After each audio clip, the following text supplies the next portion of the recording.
தமிழ்நாடு பாஜகவில் அண்ணாமலை தமிழிசை சவுந்தரராஜன் இடையே வெடித்தது மோதல். உட்கட்சி தலைவர்களை விமர்சிக்கும் அண்ணாமலை ஆதரவாளர்களுக்கு தமிழிசை பகிரங்க எச்சரிக்கை.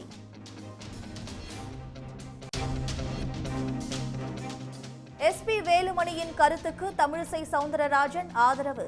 அதிமுகவுடன் கூட்டணி இல்லை என்ற அண்ணாமலையின் கருத்துக்கு எதிர்ப்பு.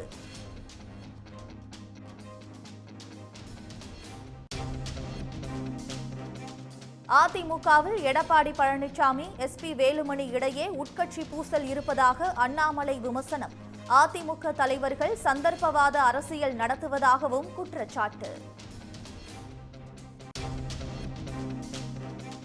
கூட்டணி முறிவுக்கு அண்ணாமலையே காரணம் என அதிமுக முன்னாள் அமைச்சர் எஸ்பி வேலுமணி பதிலடி. அதிமுக பற்றி பேச தகுதியில்லை என அண்ணாமலைக்கு அதிமுக தகவல் தொழில்நுட்ப அணி எச்சரிக்கை.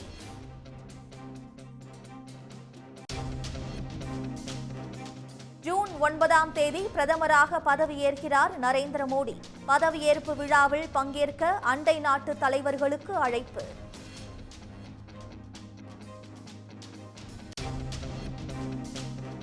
கேபினெட் மற்றும் இணையமைச்சர் பதவி கேட்டு 6 கட்சிகள் பாஜகவுக்கு நெருக்கடி.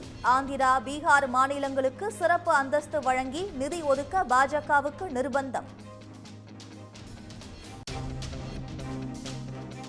பாதுகாப்பு, ரயில்வே, வேளாண்மை துறை அமைச்சர் பதவிகளை 3 கட்சிகள் கேட்பதால் பாஜகவுக்கு கடும் நெருக்கடி. நிதி, உள்துறை, பாதுகாப்பு, ஐடி துறைகளை கூட்டணி கட்சிகளுக்கு தர பாஜக மறுப்பதாக தகவல். நாடு முழுவதும் சாதிவாரி கணக்கெடுப்பு நடத்த வேண்டிய நெருக்கடியில் பாஜகவை தள்ளும் கூட்டணி கட்சிகள். அக்னிவீர் திட்டத்தை மறுபரிசீலனை செய்யவும் நிதிஷ்குமார், சிராக் பஸ்வான் ஆகியோர் நிபந்தனை.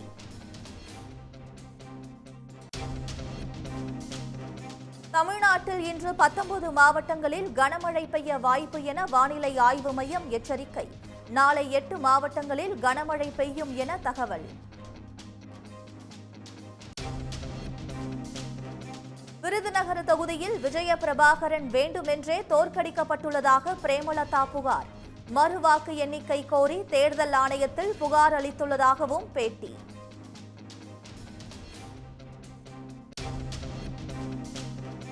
நீட் தேர்வில் முரண்பட்ட மதிப்பெண்கள் வழங்கப்பட்டதால் மாணவர்கள் அதிருப்தி. விண்ணப்பித்தவர்களுக்கு மட்டும் கருணை மதிப்பெண் வழங்கப்பட்டதாக கூறப்பட்ட விளக்கத்தை ஏற்க மறுப்பு.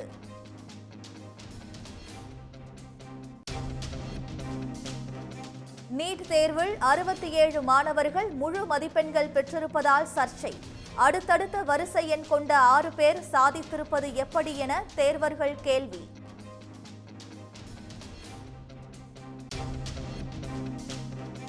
அயோத்தி மக்களுக்கு அநீதி இழைக்கப்பட்டுள்ளதாக அகிலேஷ் யாதவ் குற்றச்சாட்டு.